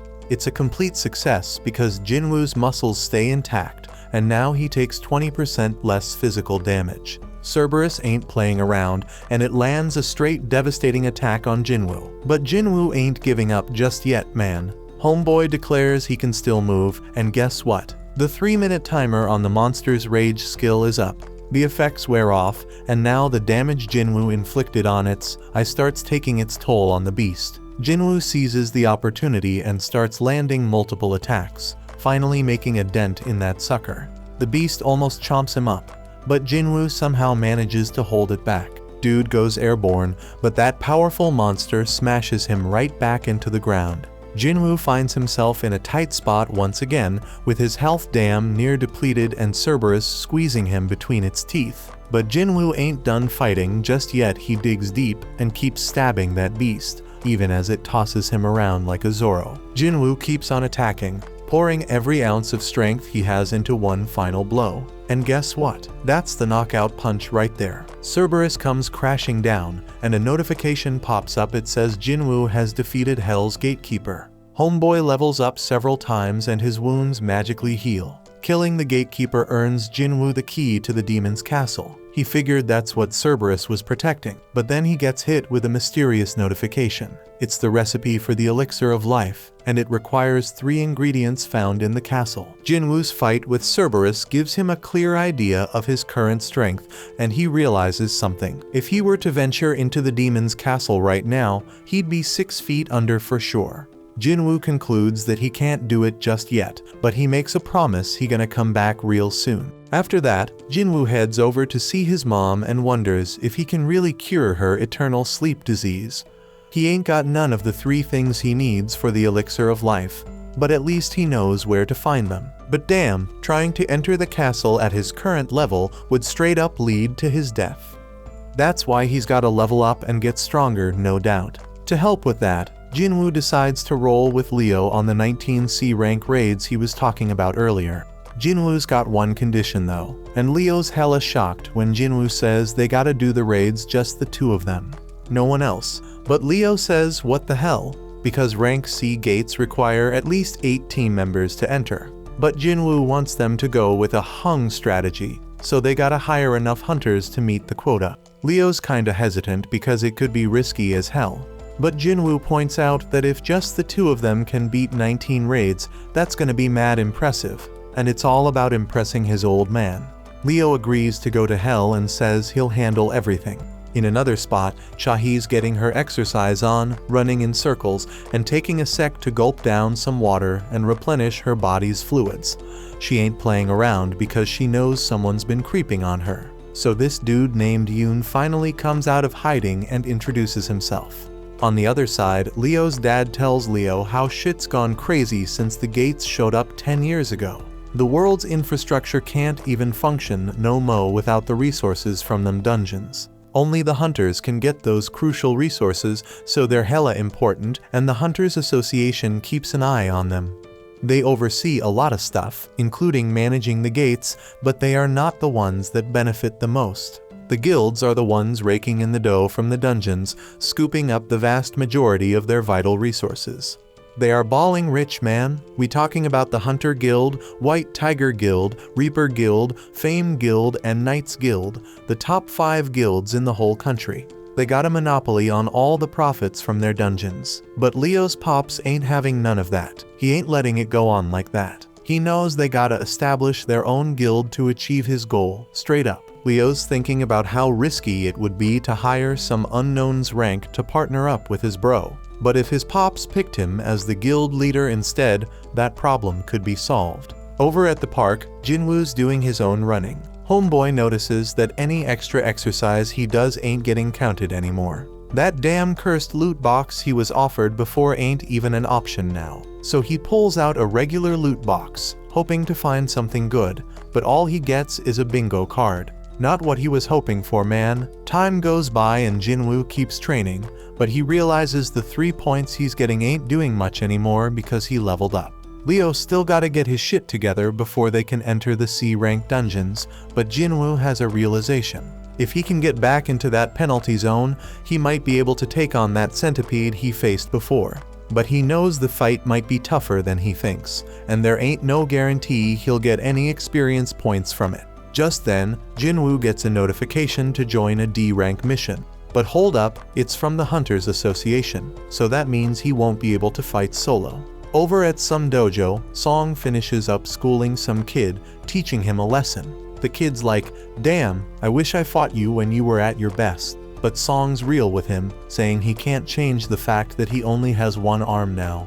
Then Song gets a notification to join a raid, and the kid's like, "Why you ain't retired yet?" Song has some messed up memories, and he's missing a major part of his body, so the kid apologizes for making him feel down. Song explains that his prime years are in the past, but he still wants to contribute to society in his remaining time. Over in another spot, we got this kid playing while her scaredy cat dad Kim watches. He gets the same notification and knows it's his next raid. His wife reminds him that he barely made it out alive from his last one, and she wants him to consider doing something else. But Kim tells her they need the money because their kid's starting school soon. He assures her that it's gonna be all good because the Hunters Association doesn't send low-ranked hunters on dangerous missions except for that one time. So the whole fam starts professing their love for each other and shit. In another spot, Beak is straight up pissed about having to do some useless interview, and it only makes him angrier when Mr. Choi tries to butter him up. But he chills out when Choi points out that he's the most fit for the job. Turns out Choi called him to his office to let him know that Yujin Construction is starting its own guild. But Beak already knows all that, so he demands Choi tell him what he's really there for. In Juhi's room, her mom straight up tells her to give up on being a hunter. Juhi's a B-rank hunter, but her mom still thinks she'll just get in everyone's way. She wants Juhi to come home, but that just sets Juhi off. She declares that her mom needs to stop Trina control her life. Juhi says she can make her own decisions and proves it by hanging up on her. Juhi admits she might be in the way, but she still wants to try and get better, and right then, she also gets the notification about the D-rank raid. Back at the office, Chahi walks by Beak and tells Choi that some scout approached her. Turns out it was from Yujin Construction, and they wanted her to be their guild master. But she turned down the offer, though now she's curious about what they talked to Beak about. Beak's chilling at a bar, thinking about their convo. Jojo Island's been sealed off since that failed raid, and folks Trina forget about the terror it brought. Mr. Choi sees himself as the weapon of humanity, but he can never forget about Jojo Island and/or what happened there. He plans to clear the island soon, and for that, he needs Beak and the crew on the same page. They gotta get stronger, gather allies, and sway public opinion. That's why he set up the interview and had Chahi train new hunters. Choi reminds Beak that he left something behind on that island, jogging Beak's memory about losing his old friends. In a dark place, an ugly man is pleading with someone to eliminate people. At Jinwoo's house, Gina's straight up shocked by how busy he's been. The old Jinwoo used to need weeks to recover after each gate, so she's wondering if all his training is paying off. Jinwoo casually dips out on a mission without taking his gear, and she's worried because he's acting like it's just a regular trip to the sea. In another spot, Song's thinking about how he's a swordsman, but his awakened ability ain't got nothing to do with physical power. All them years he spent training in martial arts don't mean jack inside a dungeon. His magic focus powers make his sword useless against them magical beasts. Then out of nowhere, he bumps into Jinwoo and notices how different he looks. Jinwoo can't really explain why his leg's back, so Song assumes some high-ranked healer must have found him that day. Song ain't as lucky because too much time passed for his injury to heal. They reach the gate and are surprised to see it's a reunion. Kim feels ashamed to face them, but Song figures it makes sense after what he did. 5 survivors from that messed up day are back together, so he's wondering what the deal is. It's been a hot minute since Juhi saw Jinwoo, so she peeps how much he's changed too. Right then, some sketchy dudes roll up and start checking out Juhi like they have a thing for her. But Kong's there too, and he shuts them down, telling them to chill. Turns out these peeps are prisoner substitute hunters. Straight up hunter convicts Trina reduce their sentences. Song can't believe they gotta fight alongside criminals, but the woman assures them they won't be a problem. They were understaffed and had no other choice. Just in case though, Kong's rolling with them. He is a B rank, so if things go south, he can handle the 3 C rank criminals with ease. Jinwoo tells Juhi not to come along, but she ain't having it. The criminals get set free, and even they wonder if this is a good idea. Kong shuts them up again and reminds them what'll happen if they act up. He introduces himself to the others and promises he'll handle the criminals. Jinwoo lets Song take charge of the raid, and he appreciates it. Song takes full responsibility for failing that day and gives props to Jinwoo for being the only reason they all made it out alive. He thanks Jinwoo on behalf of all the survivors, but Jinwoo doesn't need it. Kim ain't got no objections to Song leading them, and Kong's staring at Jinwoo for some reason. Everyone gets ready to enter the gate, and Song declares the raid officially started. Inside the dungeon, the prisoners straight up handle those goblins like monster. Song Chuo wonders who the real beasts are and shows off his own power. They eventually wipe out the whole group of goblins, and Song's impressed with how much stronger Jinwoo's become. Even Juhi notices that Jinwoo ain't been hurt yet, and she hopes nobody ends up needing her healing skills. Song's still amazed because Jinwoo's aura is on a whole different level. Kong leads them forward, but they come across a fork in the path. The dungeon's been easier than they thought, so they figure it's cool to split up. It's gonna be riskier, but they'll clear the dungeon faster. Jinwoo can sense the boss is down the left path, but he keeps it to himself. Because he ain't been leveling up much from those weak-ass goblins, Jinwoo suggests his group take the left path. They split up, but Kong's giving Jinwoo some weird-ass look. Kim's group members are a bunch of cowards, and Kim decides they gotta apologize to Jinwoo for ditching him on their first raid.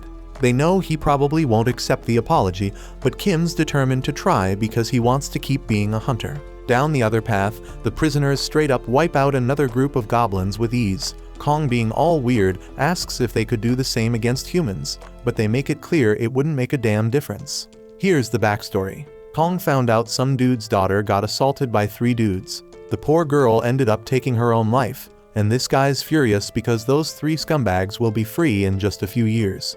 To make matters worse, those assholes are hunters, and they get to join raids to reduce their sentences. That shit's unfair as hell because his daughter ain't never coming home. So the man brings 3 million yuan and offers it to Kong to take out those 3 prisoners. Kong's gone straight up bonkers now, and he spills the beans to the prisoners about what he's gonna tell the inspectors when he dips out of the dungeon. He's gonna say the prisoners got wiped out by a gang of 100 goblins. Kim keeps going down his path, but he's shocked when it connects to Kong's path, and he finds Kong massacring the prisoners. Kong starts telling the prisoners he's been told to make them suffer, but Kim interrupts his crazy ass. Cold-blooded Kong takes out the last prisoner and decides he's gotta change his plans as he starts making his way toward Kim. Jinwoo's thinking about how Kong saw him at the hospital, and he just hopes the dude doesn't remember him. Just then, they hear screams, and they rush over to find the dead prisoners. Turns out Kang got eliminated too, and Jinwoo's shocked when he sees Kim in bad shape. Juhi works her healing magic on him, but Song can tell this ain't the doings of no magical beast. The weapon used was too damn sharp, and whoever used it purposely avoided finishing him off multiple times. Kim's given up on surviving, but Jinwoo reminds him he's got a family. Jinwoo demands he stay alive, otherwise he won't be able to keep blaming him. Kim uses his last breath to apologize to Jinwoo, then he's gone. Right then, Kong tries to take out Juhi, but Jinwoo steps in and stops him. Kong's impressed by Jinwoo's speed, and Song realizes Kong's the one behind this whole massacre. Song's shocked because Kong's part of the Hunters Association, but Kong just wants to spill his plan. Instead of blaming the goblins, Kong's gonna say the prisoners wiped out all the other hunters. He'll claim they tried to take him out, but failed, which is why he's the lone survivor. Song holds Jinwoo back because he doesn't think he can take on Kong.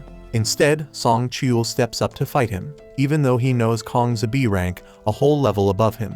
Juhi buffs Song up with strength, and he tries to use his sword skills to take Kong down. But damn, Kong manages to dodge every damn hit, and he gives props to Song Chul for knowing his shit. Jinwoo analyzes the situation and realizes Song Chul's holding his own, but he ain't fast enough to win. Kong lands a brutal blow, but gets annoyed when Juhi quickly heals Song. Kong decides he's gonna take out Juhi first, but Song steps in and stops his ass. Kong underestimated the old man, so Song lets him know he's trained as rank hunters before. His blade may be outmatched, but Kong points out that Song's power has its damn limits. Ain't no chance a mage type like him can beat an assassin type, so Kong brings him near death. Juhi's too scared to heal him, and Kong gets ready to finish off Song for good. But Song Chul pulls out his fire ability. But damn, Kong's too damn quick. He realizes Song Chul used his sword to make him drop his guard against magic. Song Chul was waiting for Kong to try and end his life, then bam, he hits him with a surprise fire blast. Kong sees through the plan though, and now Song Chul's paying with his life. But wait a damn minute. Jinwoo finally steps in to put an end to the fight. Kong demands to know who the hell he is, and Jinwoo straight up says he's just an E-rank hunter. Kong doesn't believe him because he'd need some next-level reaction speed to stop the attack he just used on Song. Kong can tell Jinwoo's hiding his power and figures he had a second awakening. The others are shaken, and Kong suddenly remembers Jinwoo from the hospital. The mana reader only read 10 back then, so Kong thinks this second awakening must have happened after that. This shit doesn't add up. It doesn't explain why Jinwoo was able to survive the double dungeon. But Kong doesn't give a damn. He's ready to take out Jinwoo. Jinwoo wants answers, so Kong says he is just dishing out justice by taking out the prisoners. But Jinwoo doesn't give a damn about them, but he wants to know why he eliminated Kim and Kang. He points out that Kong could have done it quickly and easily, but he didn't. Kong seemed to enjoy torturing and playing with them. Flashback to when Kong talked to the father, and he explains how he's been getting big offers from the top guilds. But he chooses to work for peanuts in the Hunter Association. Why? Because he finds killing people way more fun than killing beasts. A straight-up fight goes down between Kong and Jinwoo, and the two onlookers are blown away by their insane speed. Kong can tell they have similar builds, but he figures he's got way more experience fighting high-ranked opponents. He uses that experience to gain control of the fight, but he's shocked when Jinwoo asks him to tone down the bloodlust. But it's too damn late because Jinwoo's system is taking notice. The system, just like last time, tells Jinwoo that there are peeps present looking to take him out. Once again, Jinwoo gets a quest to eliminate his opponents. Jinwoo gets engulfed in some dark power, and Kong's confused because he thought he'd have the upper hand in this fight. But damn, Jinwoo straight up attacks, and Kong's shocked when he realizes he's been poisoned. They keep throwing down, but Kong's got something special to show Jinwoo too. He straight up disappears. He explains it's a stealth skill, making him invisible to sight, sound, and even smell. Only a few hunters can get their hands on that skill, and nobody knows he's got it. Kong manages to land a hit on Jinwoo and tells the others to back off and wait their turn.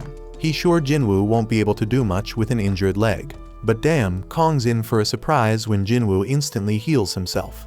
Kong can't believe it because he's never heard of a combat hunter who can also use healing magic. Jinwoo's totally unpredictable, and that makes him one dangerous mofo. Jinwoo's changed big time, saying he just lost another emotion, and now he doesn't even need to get angry to take out scum like Kong. Kong realizes Jinwoo's taken human lives before, and Song is shocked to hear that. He figures Jinwoo's had to make some tough-ass decisions real quick, and that's why his appearance ain't the only thing that's changed. Kong tries to attack again, but he's in for a shock when Jinwoo tracks him by sensing his bloodlust. Kong still has a trick up his sleeve, but everything stops when Jinwoo activates his murderous intense skill. Darkness surrounds Kong, and he's straight up stunned when Jinwoo's blade goes through his chest. As Kong's life slips away, he mentions that he and Jinwoo are cut from the same cloth. They're both killing machines. The only reason he's dying is because he's weaker than Jinwoo. Kong still wants to know what the hell Jinwoo is.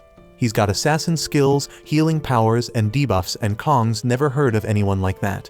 Jinwoo doesn't spill the beans, but Kong points out that Jinwoo was able to take him out, so his E-ranked act is over. Jinwoo decides to drop a little truth bomb and explains that he's someone who gets stronger with every damn fight. Kong can see that Jinwoo's gonna keep getting stronger and stronger, but he's got a warning for him: if he keeps chasing more and more power, that same power might end up taking control of him. Jinwoo completes his quest and gets rewarded. He's noticed that the stronger he gets, the more it feels like something inside him is falling apart. His friends thank him for saving their asses, but Jinwoo tells them to get the hell out of the dungeon. They're shocked because Jinwoo plans to clear the dungeon all by his lonesome, but they realize he's strong enough to pull it off. Outside, Woo's mind is blown when he learns Kong is secretly killing folks. He is shown the only survivors of the mission Kong was on, and he's straight up surprised to see that Jinwoo's one of them. He apologizes for what went down, but most importantly, he wants to know who took out Kong. Jinwoo realizes he can't keep his secret anymore, which means he gotta cancel his deal with Leo. Right before he spills the beans, Song straight up lies and claims he's the one who eliminated Kong. Song's just a C rank, so he explains he only won because he had a healer's help. Woo's skeptical because Kong's a top B rank hunter, but he buys Song's story. Just then, Jinwoo reminds himself that he cannot get overconfident. He couldn't tell before, but Woo's an A-rank hunter. Jinwoo can sense his crazy-ass power now, and he knows he doesn't stand a chance against this dude in a fight with his current strength. Song determines that Jinwoo has a good reason for keeping a secret, so he tells Jinwoo that this is just him paying him back for what happened in the Devil Dungeon. That night, Juhi wonders if Jinwoo remembers the stone he gave her. But that's where this video ends. Remember to like and subscribe to the channel. Thanks for watching, and I'll see you next time.